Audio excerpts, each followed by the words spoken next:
안녕하세요. 모퉁이 북카페입니다. 오늘은 보바리 부인의 작가이자 프랑스 사실주의 문학의 선구자로 알려진 귀스타브 플로베르에 대한 영상입니다.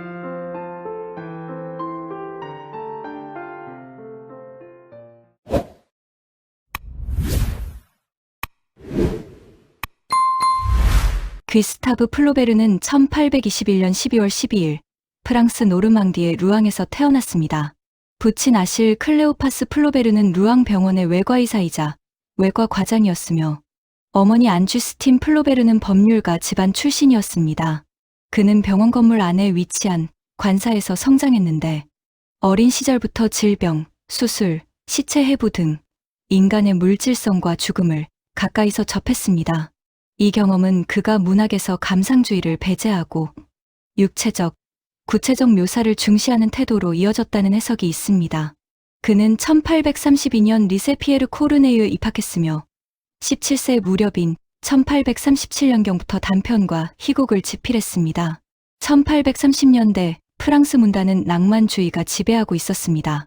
빅토르 위고는 국민적 영웅이었고 젊은이들은 감정과 열정, 고통을 숭배했습니다.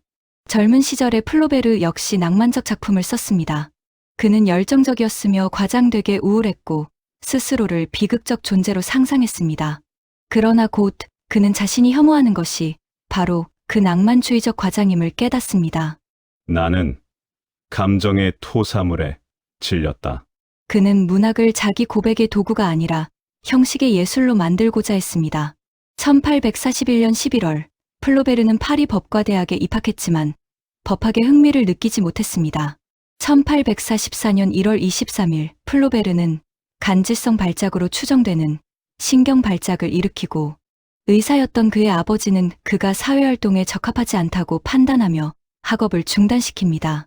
1844년 말 그는 가족과 함께 세느강변 크루아세의 별장으로 이주하며 거의 평생을 이곳에서 집필에만 전념하며 보냈습니다. 플로베르의 청년기는 프랑스 정치 격변기와 겹쳤습니다. 1830년 7월 혁명, 1848년 2월 혁명, 제2공화국 수립, 1852년 루이 나폴레옹의 제2제정 선포, 산업화와 부르주아 계급의 확대는 소비 문화와 도시 확장을 동반했습니다. 낭만주의 문학은 점차 쇠퇴하고 사회 현실을 냉정하게 묘사하는 사실주의가 등장합니다. 그리고 귀스타브 플로베르는 이 흐름의 핵심 인물이었습니다. 1846년 7월 그는 여류 시인 루이즈 콜레를 만났습니다. 플로베르는 24세, 루이즈 콜레는 36세.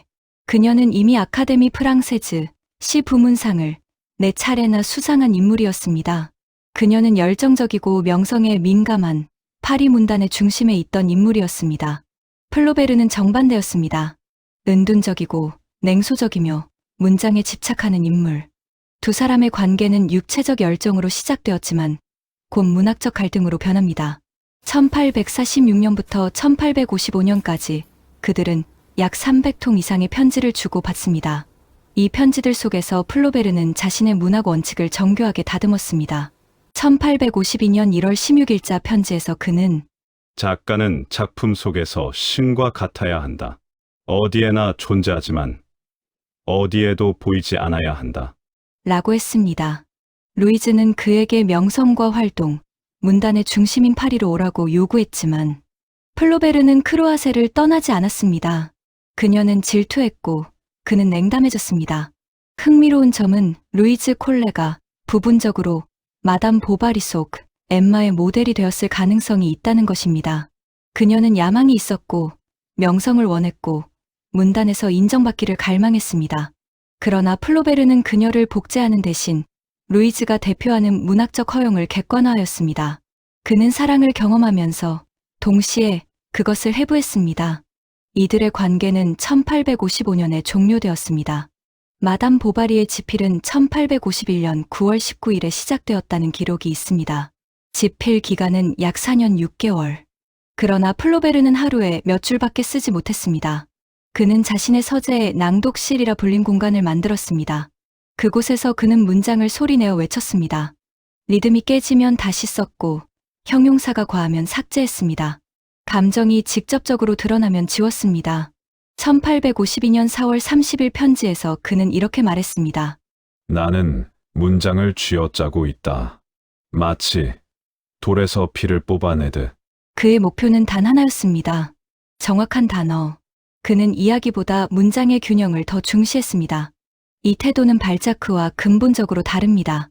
오노레 드 발자크는 거대한 사회적 파노라마를 구축했지만 플로베르는 문장 하나의 완벽성을 추구했습니다.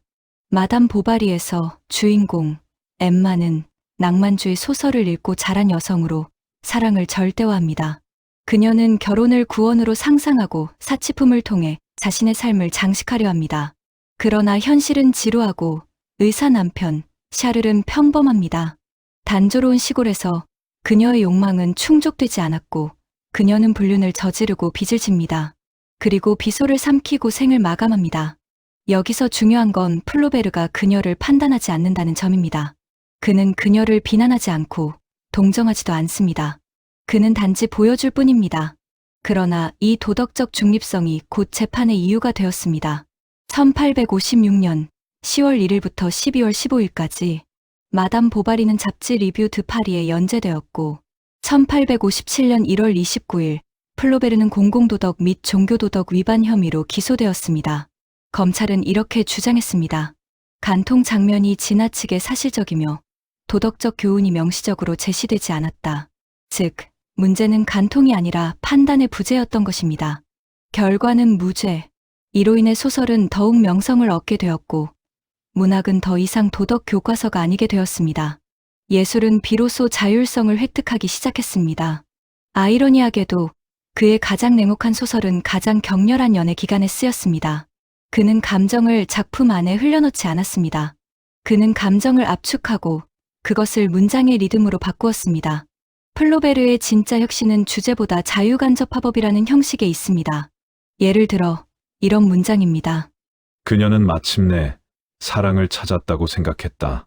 겉으로는 3인칭 서술이지만 어휘와 감정은 엠마의 것입니다.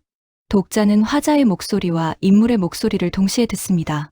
그리고 이 기법은 현대 소설의 핵심 장치가 되었고 소설가 제임스 조이스와 버지니아 울프는 이를 극단적으로 확장했습니다.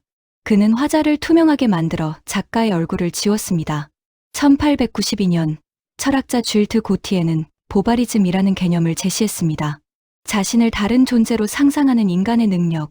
그러나 보바리즘은 단순한 허용이 아니라 근대 소비사회에서 개인이 끊임없이 자신을 연출하는 구조를 설명합니다. 엠마는 낭만주의 문학을 소비하고 그 문학 속 주인공이 되려 합니다. 그녀는 현실을 거부한 것이 아니라 소비된 환상을 현실로 착각했습니다. 이 점에서 마담 보바리는 단순한 간통소설이 아니라 근대 욕망 구조의 해부학이라고 볼 수 있습니다. 플로베르는 이렇게 말했습니다. 보바리는 나다. 그는 말하고 싶었습니다. 인간의 자기 기만은 나 역시 예외가 아니다. 플로베르는 엠마를 통해 인간 전체를 드러냈습니다. 그리고 동시에 자기 자신을 해부했습니다. 1857년 재판 이후 플로베르는 고대 카르타고를 배경으로 한 소설 살람보를 1862년 11월에 출간했습니다. 1858년에 튀니지를 직접 여행하며 고고학 자료, 라틴 문헌, 성서 기록을 조사하여 철저한 고증으로 소설을 썼습니다. 피, 재, 잔혹함, 관능. 살람보는 장식적이지만 동시에 철저히 물질적입니다. 그는 고대를 통해 현대의 폭력성을 우회적으로 드러내었습니다. 이 소설은 동방주의적 신비로도 읽히지만 핵심은 여전히 형식입니다. 플로베르는 낭만적 열정을 묘사하면서도 그 열정에 휩쓸리지 않고 차갑습니다. 감정교육은 1869년 11월 출간되었습니다. 배경은 1848년 혁명.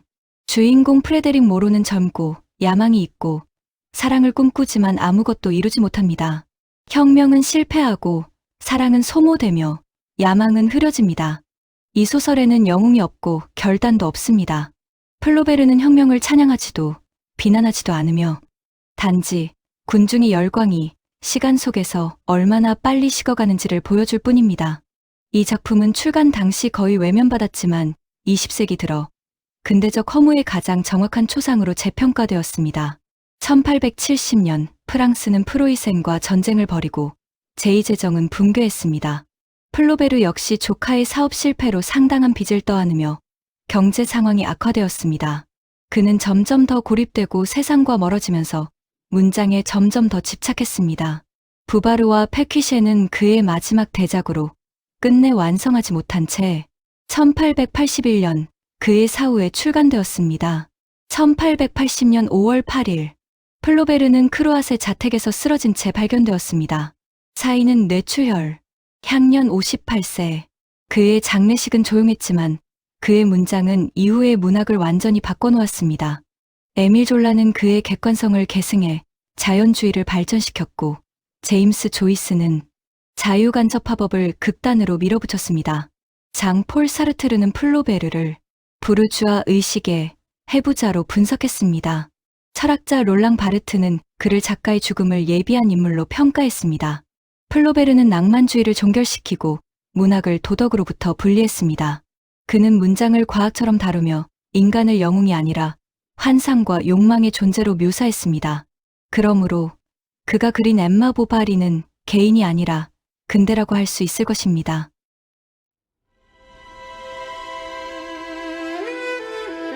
시청해주셔서 감사합니다.